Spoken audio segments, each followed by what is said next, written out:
Buenas tardes amigos, pues continuamos con nuestra charla y seguimos aprendiendo sobre cómo era la situación de la población de Igueste para los años 1779. Repetimos, de acuerdo a lo que comentaba el famoso notario don Bernardo Marrero.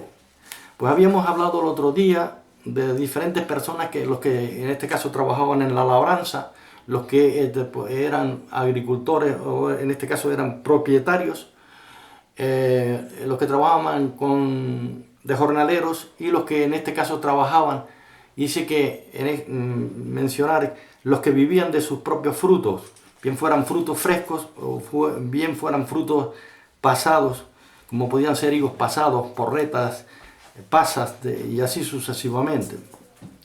Bueno, pues seguimos hablando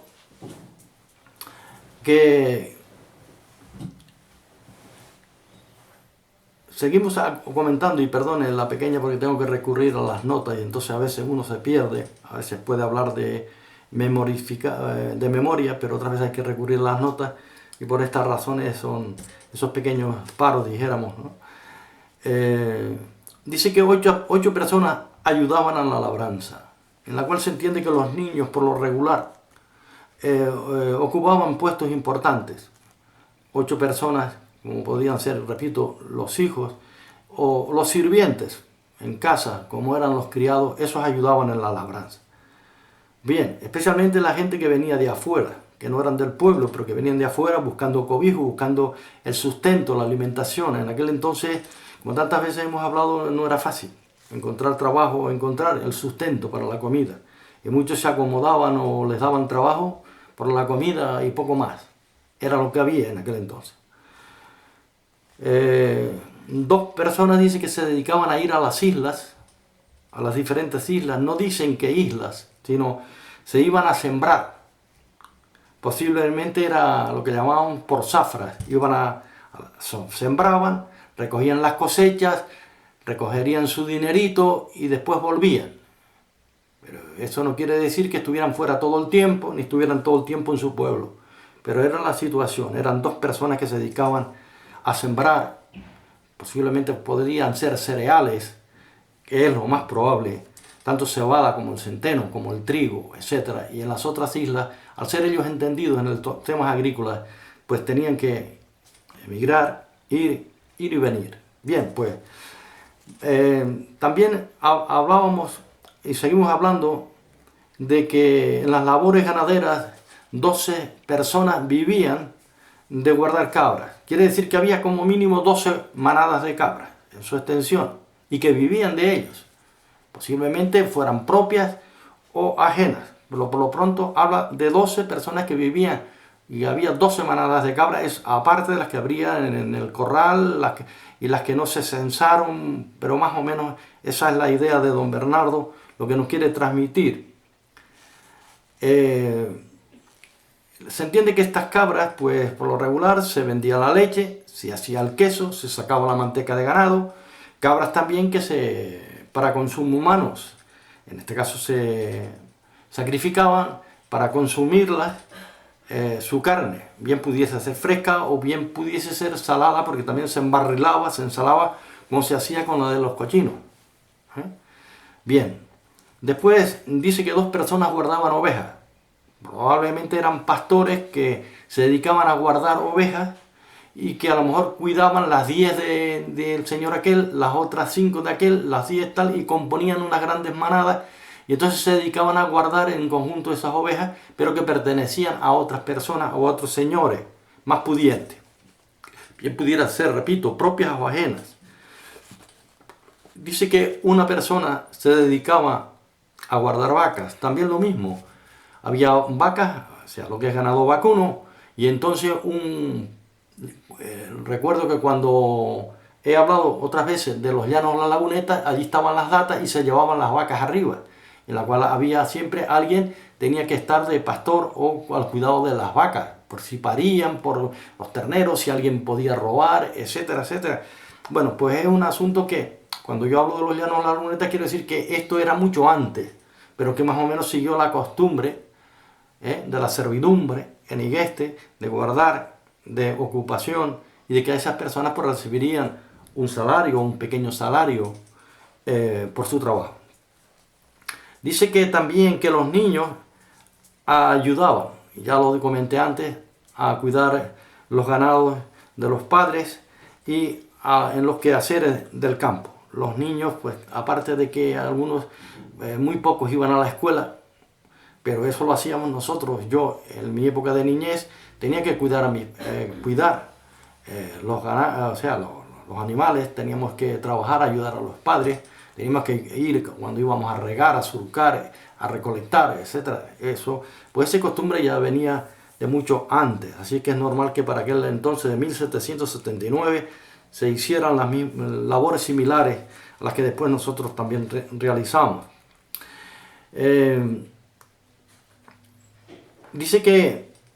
Otros dicen que eran arrieros con bestias mulares, quiere decir las bestias mulares, el mulo, la mula o el burro, etc. Eso se llaman arrieros, los que van arriendo, o los que en este caso transportan las mercancías, lo que produce la tierra, o incluso me recuerdo perfectamente cuando venían los ingenieros de minas a Igueste a medir las galerías, venían los mulos de mi pueblo, se reunían como 8 o 10 mulos, entonces acá a estos caballeros, había, por decirlo algo, se les ponía una colcha porque, claro, cuanto más fino fuera el tema, más se destacara la colcha, pues claro, a cambio se les pagaba. Entonces a estas personas se les llevaba a la galería montados a caballo y el arriero tenía que ir con el cabestro y el mulo al lugar correspondiente. He dicho que en este caso los mulos de aquella época, del cual estamos hablando, de 1779, pues cumplirían misiones similares. A lo mejor al señorito había que desplazarlo de un sitio a otro, si el señorito a lo mejor era muy mayor, o a lo mejor lo hacía por cuenta propia, pero tenía que ser más joven, porque el mulo lo podía derribar, tirar, etc. Y también al transportar las cargas, transportar o traer, y así sucesivamente. Recordemos que un mulo era el camión de la época, la locomoción de la época, y un burro pues sería como decir hoy un coche, una camioneta todoterreno Toyota. Pues eso era lo que había, ¿no? Esto es lo que nos quiere transmitir esta documentación de este señor don Bernardo Marrero.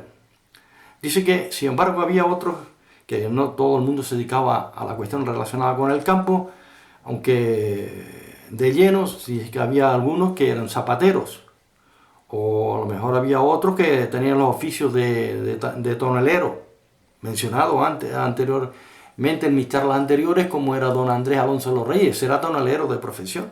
Y dije la herramienta, quien se la dejó, todo eso está documentado, ¿no? O dicho, dijéramos. Claro, otros que dicen que eran parederos, aún otros que dicen que eran pedreros, en la cual yo deduzco que eran los que hacían las calzadas y el embellecimiento de los caminos, y en la cual están todos trazados, solo que hoy en día la maleza es la que se ha adueñado de esas obras arquitectónicas de gran belleza. Bueno, pues seguimos. Otros se dedicaban, dice que al gangocho, al gangocheo. Era el comprar, el vender, el hacer su negocio. Otros se dedicaban a comprar, vender mostos, que es para algo similar. Y otros también pues se dedicaban un poco al monte, al bajar leñas del monte, pinocho, piñas, etc. Para la cama de los animales, la pinocha, y después posiblemente el estiércol para la estercolación de las huertas o lo que se sembraba en la tierra, porque necesitaba los nutrientes, dijéramos, de la estercolación. Todo eso se araba con las yuntas o así sucesivamente. Y vivían del monte estas personas también bajando leña, porque después iban por las casas a vender esa leña, y la leña podía estar rajada ya en trozos, era un pino muy grueso y se rajaba así, y como se cocinaba antes todo no había gas, se cocinaba todo a base de leña, todo era fuego. Pues claro, estamos hablando de las épocas que eran todavía no habían aparecido las locomotoras, ¿no? O aquellos barcos a vapor, algo similar, ¿no? Bueno, pues personas que se dedicaban a bajar leña del monte y después a vender para poder seguir subsistiendo. Bueno, pues también había otros que dice que se dedicaban a vender las cosas, a vender cosas incluso a otras islas. A lo mejor cogían un barco, una falúa de aquella época, y iban a vender sus frutos a las islas donde a lo mejor más escaseara el producto. Pero quiere decir, repito, que este tenía que haber producido una cantidad, porque hay que ver todos esos barrancos, esos higuerales, lo que yo conocí, y estoy hablando para el año 1955-57, que es donde yo pues más uso de razón tengo y de estar más relacionado con el campo. Si yo nací en el año 1947, entonces ya después fue ese vivir, dijéramos, esa visión, lo que yo vi en mi pueblo, donde todo eran higuerales, viñas. Había que ver, una cosa es decirlo, otra cosa es verlo. Yo fui testigo ocular de estos asuntos.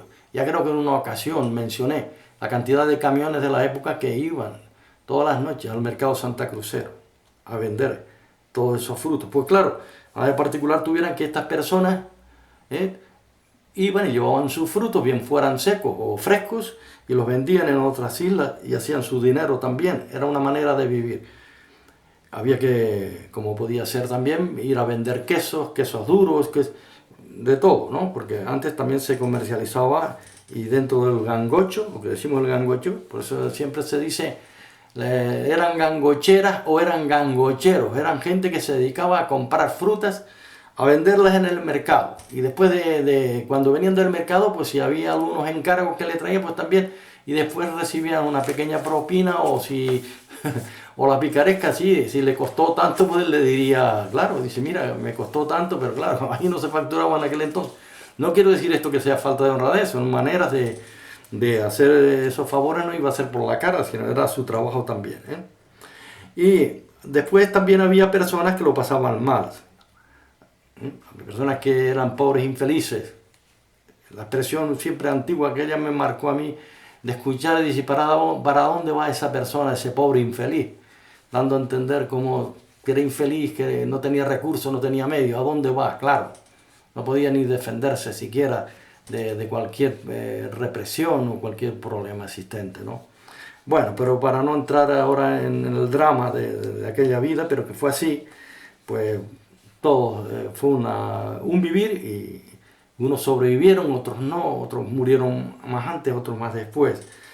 Y otros se dedicaban también al mar, a los asuntos relacionados con el pescado, de soldada, pues cogían pescado, después lo usaban el trueque, o bien lo cobraban. El dinero no era muy corriente, muy existente en aquel entonces, pero bueno, se usaba el trueque y eso era bueno. Yo me acuerdo incluso de las mujeres, las pescadoras de Candelaria, que usaban el trueque cuando venían a vender el pescado, y eso estoy hablando de mi niñez, y no mi tanta niñez, ya con quizás yo 14, 15, 16 años y 18, me acuerdo, y ellas pues mira, si no tienes dinero a mano me puedes dar tanto, a unas papitas, los higos pasados, esto, lo otro, tal, y eso era bueno para casa, porque ¿qué? Pues esas personas que venían a vender honradamente su pescado, pues no tenían en sus casas los higos pasados, las papas, porque no eran, a lo mejor, no se dedicaban tanto a la cuestión campesina, o no tenían las suficientes propiedades para recolectarlas, ¿no?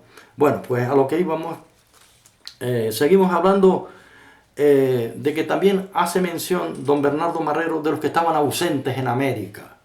En América pues había muchas personas que bien pudieran estar censadas, otros que no. Dice que otros estaban ausentes en las islas, y así era una manera de vivir de un sitio para otro, y si no te va bien aquí, pues te tienes que cambiar, y así sucesivamente. Recuerdo perfectamente que aquí a Igueste vinieron muchísima gente, me decían mis mayores que venían del sur, porque el sur prácticamente era más pobre, había menos agua que en el norte. Pero también del norte pues había gente que lo pasaba mal. Pero bueno, había unos más adinerados, el otro menos, pero todos, lo importante era la subsistencia.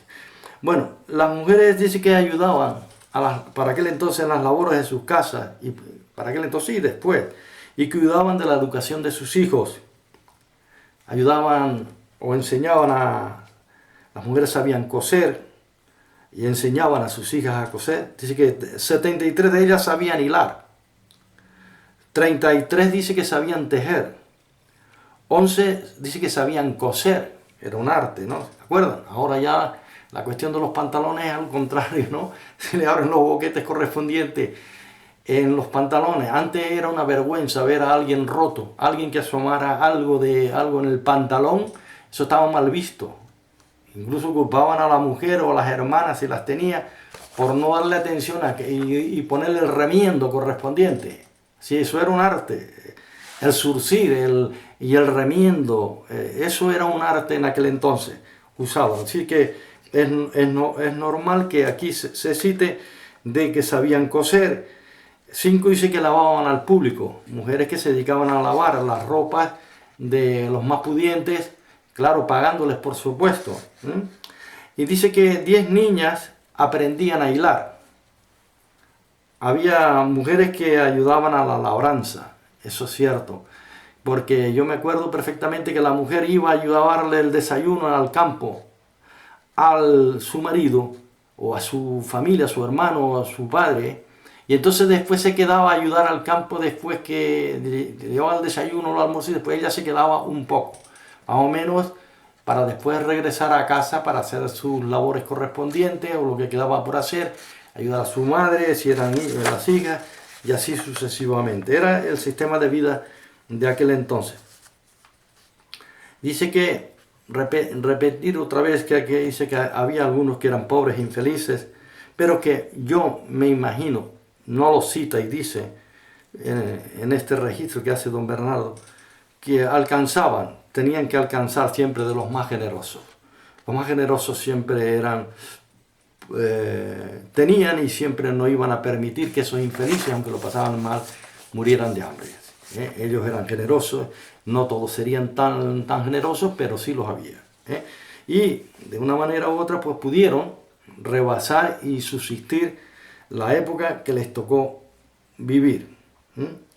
Pues bien, dice que los vecinos más acomodados, ya la mencioné el otro día, pero quiero recordar cuáles eran sus posesiones, porque el otro día hablé de vecinos acomodados y es verdad que cité a don Simón Ramos del Castillo, dice que nació en el 1710, y para el 1779, cuando don Bernardo Marrero hace este censo, tenía como 69 años de edad, y su hijo se dedica, y dice, y un hijo, dice, creo que era viudo, 69 años, un hijo, y dice que se dedicaba a la labranza. Este hombre se dedicaba a la labranza. No es que él fuera labrador continuo, sino como era pudiente, pues dice que tenía una yunta de bueyes, se sembraba en aquel entonces 4 fanegas de trigo y 4 de cebada, tenía un burro, dice que tenía 20 cabras, 6 colmenas, 10 ovejas, y claro, toda esta actividad la tenía que hacer con asalariados o con criados, como se decía en aquel entonces, porque él no podía abarcar el hacer y darle atención a tantas cosas. Recuerden que no sería fácil, claro, y por eso necesitaría siempre la ayuda de otros asalariados, de sus propios criados, etcétera, etcétera. Y luego estaba también Francisco Pestano, que vivía también en Igueste, nació en el 1737. Este hombre tenía 42 años de edad, tenía una mujer y 3 hijos, dedicado a la labranza también. Y ahora dice que tenía 2 mulos que eran, imagínense, 2 mulos en aquella época, eran 2 camiones Pegaso, pero de gran envergadura, y para transportar las cargas, incluso arar los terrenos, en este caso si eran 2, pues los ponían para arar, servían como yunta, y dice que también tenía un cochino. Y esto del cochino me hace gracia porque para la época que yo me crié, es verdad, todas las casas de Igueste tenían un cochino, y a veces 2. Y precisamente yo me recuerdo de mi madre, de que compraba uno y después compraba otro, 2. No los compraba a un tiempo, sino a la que él se entonaba un poco y después compraba otro. ¿Qué sucede? Que cuando Manuel Pascual de la Esperanza pasaba nuevamente, Manuel, ¿te lleva algún cochinito y tal? Más o menos se lo enseñaba, etc. Y Manuel, con la picaresca, como gangochero y negociante que era, sacaba el cochino y dice, mire, dice, y eso que usted no ha visto la madre. Dice, porque la madre es una burra, claro, de grande, ¿no? ¿Para qué quiere decir que venía de buena raza? Y bueno, ese cochino se ponía al lado y eran unas piletas de piedra que se labraban en la piedra, me acuerdo perfectamente de las piletas. Y entonces se ponía el cochinito más pequeño y el grande. Entonces, cuando el pequeño iba a comer también al mismo tiempo, claro, la comida no era tanta, el grande, claro, lo que hacía era, a la envidia comían los dos, y el cochinillo, ambos parece que discutiendo por la comida, peleaban con la trompita, ¿no? Y de ahí creo que venga la expresión envidia cochina. La envidia cochina que los seres humanos a veces desarrollamos sin necesidad, y envidia cochina. ¿Por qué? Porque es que los cochinos comían a la envidia y entonces se hacían mayores. Bueno, bien sea verdad o no, la picaresca, lo de envidia cochina, desgraciadamente que Dios nos libre de esto, ¿no? Bueno, pues seguimos hablando de que dice que tenía un cochino y sembraba las 4 fanegas de trigo, ya creo que lo he comentado, y 2 de cebada, tenía las colmenas, encerraba 8 pipas de mosto, equivalente a 4.000 litros de vino, compraba mostos y vendía, así que también era un gangochero, encerraba y vendía y así sucesivamente. Eran maneras y formas de vivir en aquel entonces y de, en este caso, hacerle frente a la situación de la vida en la cual les tocó vivir. Pues bien, para otro momento ya seguiremos hablando y hablaremos de Igeste y su progreso paulatino, cómo fue desarrollándose paulatinamente a tal punto que hemos llegado hasta el Igeste de hoy. El Igeste de hoy. Y voy a considerar asuntos muy importantes, precisamente relacionados con lo de la caletilla alta y todo eso, y explicaré porque encontré ya la información correspondiente de por qué quizás ahí, si no me engaño, es lo de caletilla alta hoy. Pues nada, esperando vernos de nuevo. Les saludo y les deseo a todos un bien y unas buenas tardes. Muchísimas gracias.